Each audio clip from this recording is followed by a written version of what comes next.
સમાચારની શરૂઆત કરીએ તો હવામાન વિભાગે કમોસમી વરસાદની આગાહી કરી છે। એક બાજુ શિયાળાની વિદાય થવા જઈ રહી છે, તે વચ્ચે હવે ગુજરાતમાં કમોસમી વરસાદની આગાહી થઈ છે, જેમાં અમરેલી, ભાવનગર, પોરબંદર અને દ્વારકામાં કમોસમી વરસાદ રહેશે।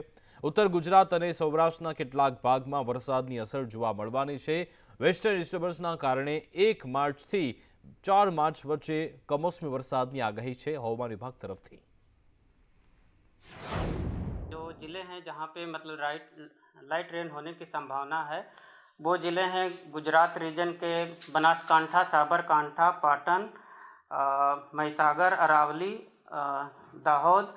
और सौराष्ट्र रीजन की बात करेंगे तो सौराष्ट्र रीजन में जो ज़िले हैं जहाँ पे मतलब हल्की रेन होने के पूर्वानुमान दिया गया है वो कच्छ, द्वारका और गिर सोमनाथ। कच्छ है, पाटन है और बनासकांठा है जहाँ पे हल्की रेन होने की फोरकास्ट दिया गया है। પોરબંદરના સમુદ્રમાંથી 3300 કિલો ડ્રગ્સ ઝડપાયું છે। આ મામલે નવી બંદર મરીન પોલીસ સ્ટેશનમાં ફરિયાદ દાખલ થઈ છે। 5 પાકિસ્તાની શખ્સો વિરુદ્ધ ફરિયાદ દાખલ થઈ છે। પોરબંદર જ્યુડિશિયલ ફર્સ્ટ કોર્ટમાં તેમને રજૂ કરાયા અને આરોપીના 15 દિવસના રિમાન્ડની માંગણી પણ એટીએસે કરી છે। તો જે આ પોરબંદરમાં ડ્રગ્સ ઝડપાયું છે તેનું પાકિસ્તાન કનેક્શન સામે આવ્યું છે અને જે આરોપીઓ છે તેમના રિમાન્ડની માંગણી પણ કરવામાં આવી છે।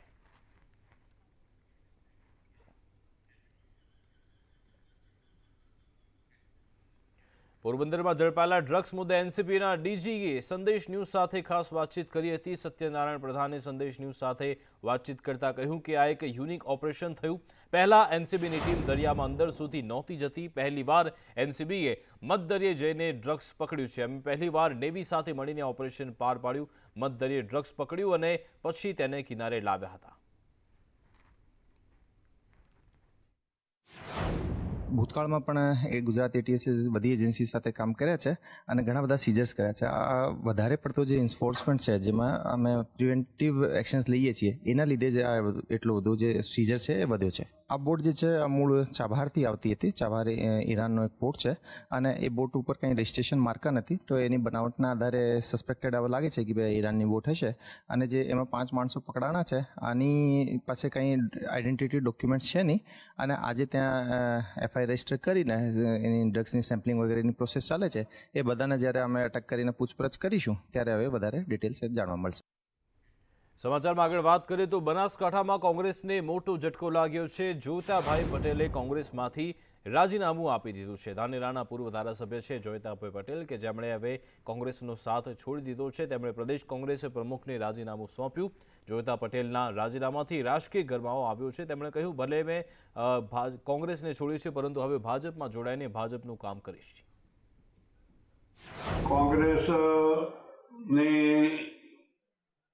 ને રામ રામ કરવાનો વિચાર બનાવેલો જ હતો એટલે રામ રામ કર્યા અને આવનારા ભવિષ્યમાં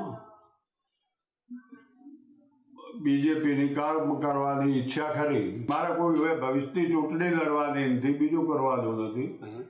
ફક્ત આ પાર્લામેન્ટની ચૂંટણી આવશે એ વખતે જે કંઈ નિર્ણય લેવાનો એ લઈને કામ કરશું। બીજેપીનું જે વાત કરવાની હતી એ થઈ ગઈ અને નવી કોઈ વાત કરવાની। કોંગ્રેસ પાર્ટી 5 વખત વિધાનસભાની ટિકિટ, લોકસભાની ટિકિટ પણ આપી।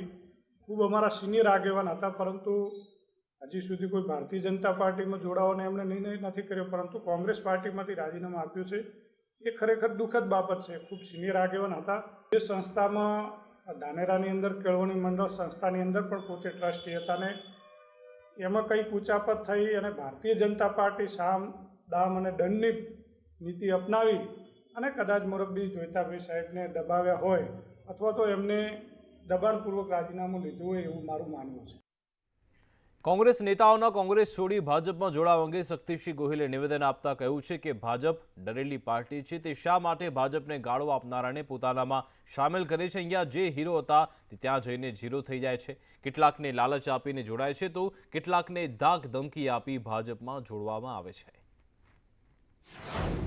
તો ગઈકાલ સુધી ભાજપના નેતાઓને બેફામ ગાળો આપનાર અને જેને કરપ્ટ કહેતા હતા એવા ભાજપના નેતાઓ અમારા નેતાને લઈ જઈને શા માટે સામેલ કરાવે છે?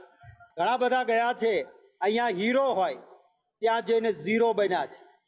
ખાનગીમાં કહેતા પણ હોય છે કે શું કરીએ સાહેબ, મજબૂરી હતી.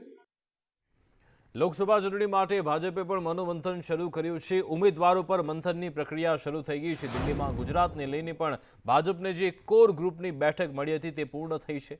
મુખ્યમંત્રી ભૂપેન્દ્ર પટેલ આ બેઠકમાં ભાગ લઈ રવાના થઈ ચૂક્યા છે. આજે ભાજપની રાષ્ટ્રીય કોર કમિટીની બેઠક મળી. આવતીકાલે ભાજપની ચૂંટણી સમિતિની બેઠક મળવાની છે. આજે 8 રાજ્યોની બેઠકો માટે મંથન થયું, જેમાં ગુજરાત, મહારાષ્ટ્ર, આસામ, ઉત્તરાખંડ, MP, ઝારખંડ માટે મંથન થયું, જેમાં મુખ્યમંત્રીઓ, પદાધિકારી હાજર રહ્યા. CM ભૂપેન્દ્ર પટેલ અને CR પાટીલ આ બેઠકમાં હાજર રહ્યા હતા.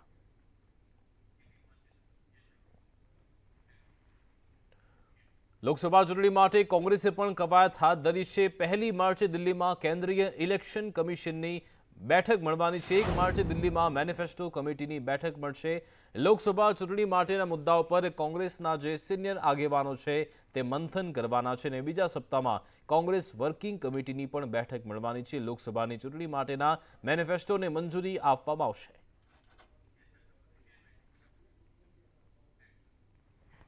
તો ગુજરાતમાં વધુ 2 નગરપાલિકા હવે મહાનગરપાલિકા બનશે, જેમાં પોરબંદર છાયા અને નડિયાદ હવે મહાનગરપાલિકા બનશે. નાણામંત્રી કનુ દેસાઈએ આજે વિધાનસભા ગૃહમાં જાહેરાત કરી. અગાઉ 7 મહાનગરપાલિકા બનાવવાની જાહેરાત હતી. ગાંધીધામ, આણંદ, વાપી, મહેસાણા, મોરબી, નવસારી, સુરેન્દ્રનગર અને હવે વધુ 2 નગરપાલિકા મહાનગરપાલિકા બનશે. છાયા નગરપાલિકા ગાંધીભૂમિ છે તો આ ખૂબ સરસ નિર્ણય છે.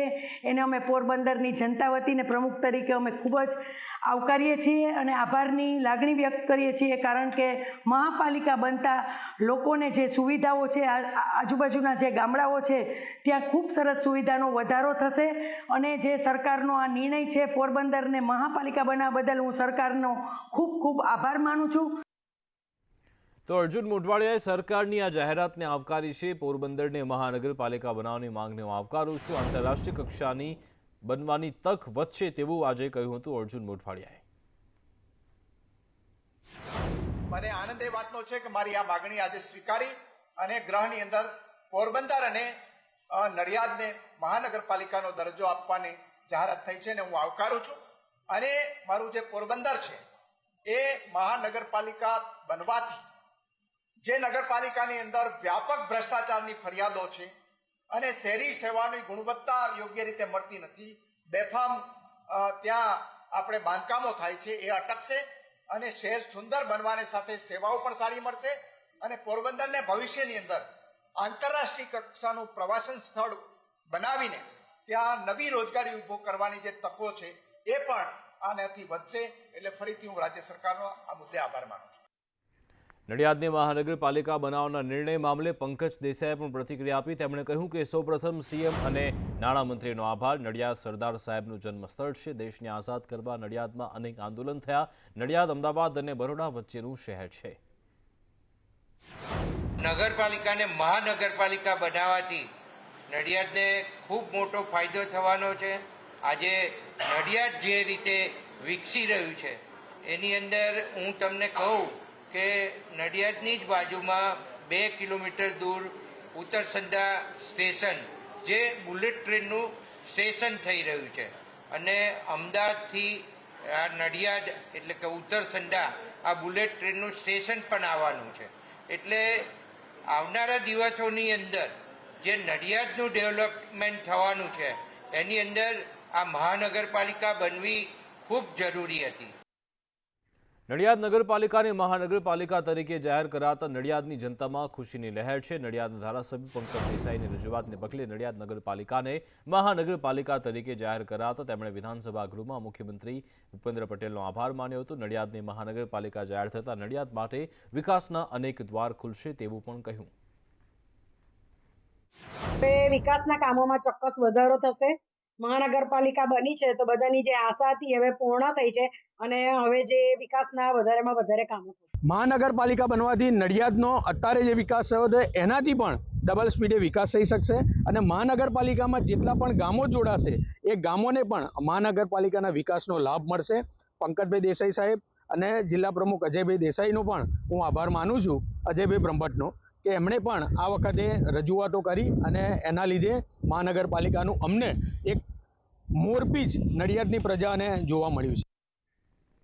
બાગાયતી પાક મુદ્દે ધારાસભ્ય જીતુ વાઘાણીએ નિવેદન આપતા કહ્યું કે રાજ્ય સરકાર હંમેશા ખેડૂતોને લાભ થાય તેવા પ્રયત્ન કરે છે. તાવતે વખતે 371 કરોડ સહાય કરાઈ. કમોસમી વરસાદમાં 10,779 કરોડની સહાય કરી હતી. કોંગ્રેસના મિત્રોએ અલગ અલગ વાતો કરીને રાજ્યની જનતાને ગેરમાર્ગે દોરવાનો પ્રયાસ કર્યો છે. ભારતીય જનતા પાર્ટીના શાસન આવ્યા પછી પાક વીમો મરજિયાત કરવામાં આવ્યો છે. એ તાવતે વખતે 321 કરોડ, પીપળજોઈ વખતે 77.64 કરોડ, કમોસમી વરસાદમાં પણ 23માં 14.52, સપ્ટેમ્બરમાં કમોસમી વરસાદ 23માં અત્યારે 32 લાખ. આ પ્રકારની રકમો એ ખેડૂતોને સહાય કરવા માટે હેક્ટર દીઠ SDRF થી ઉપરાંત પણ આપી છે. ભાવનગર શહેરમાં ગેરકાયદે દબાણને મનપાએ કડક કાર્યવાહી કરીને હટાવવાની શરૂઆત કરી છે. શહેરના કાછિયાવાડ શાક માર્કેટ વિસ્તારમાં ગેરકાયદે દબાણો દૂર થયા.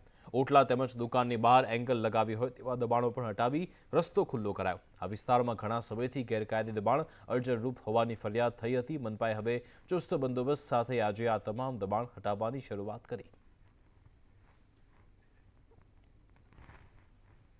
વલસાડમાં વાપી નગરપાલિકા પર આદિવાસી સમાજે મોરચો માંડ્યો. કુંભરવાડ સુથારવાડના લોકોને પાયાની સુવિધા નથી મળતી, જેથી અહીંયા વિરોધ પ્રદર્શન કર્યું. આદિવાસી સમાજ સહિત સ્થાનિક લોકોએ પાલિકા કચેરીએ પ્રમુખને રજૂઆત કરી.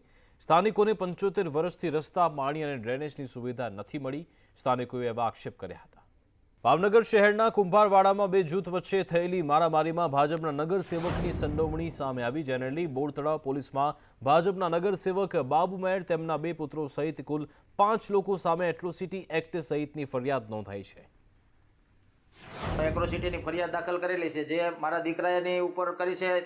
તદુપરાંત મારી ઉપર પણ એમણે આ એટ્રોસિટીની ફરિયાદ કરી છે. ખરેખર તો મારી રાજકીય પ્રવૃત્તિ, હું આ વિસ્તારનો કોર્પોરેટર છું, મારી રાજકીય પ્રવૃત્તિને ખતમ કરી નાખવા માટેનું આ એક આખું ષડયંત્ર છે. અને હું ખરેખર આ સમયે અહીંયા હાજર જ નહોતો. હું અમારે ત્યાં બાજુમાં વિસ્તારની અંદર એક જગ્યાએ લગ્ન હતા, તે લગ્નની અંદર હતો ને એમના મારી પાસે એવિડન્સ પણ છે. અન્ય 2 આરોપી વિજયભાઈ મેર અને બાબુભાઈ મેર, એ આ લોકોની ગાડી ઉપર લાકડાનો ધોકો મારી અને ગ્લાસ તોડી નાખેલ છે. સમગ્ર ઘટનામાં 5 આરોપીઓએ જ્ઞાતિ વિષયક અપમાનજનિત શબ્દો બોલી અને આ ગુનો આચરેલ છે. 5 આરોપી વિરુદ્ધ ગુનો દાખલ કરી કાયદેસરની પ્રક્રિયા હાથ ધરવામાં આવેલ છે. ગુજરાતમાં ફૂડ સેમ્પલનું ટેસ્ટ કરતી લેબોરેટરી ફેલ સાબિત થઈ છે. વડોદરાની લેબોરેટરીના ટેસ્ટિંગ પર જ સવાલ ઉઠ્યા છે. ઊંઝાની રજવાડી ડેરીના સેમ્પલના ટેસ્ટિંગ મુદ્દે સવાલ ઉઠ્યા. વડોદરાની લેબમાં 8 સેમ્પલ તપાસ માટે મોકલ્યા હતા. આ લેબમાં 5 સેમ્પલ પાસ થયા, જ્યારે કે 3 ફેલ થયા.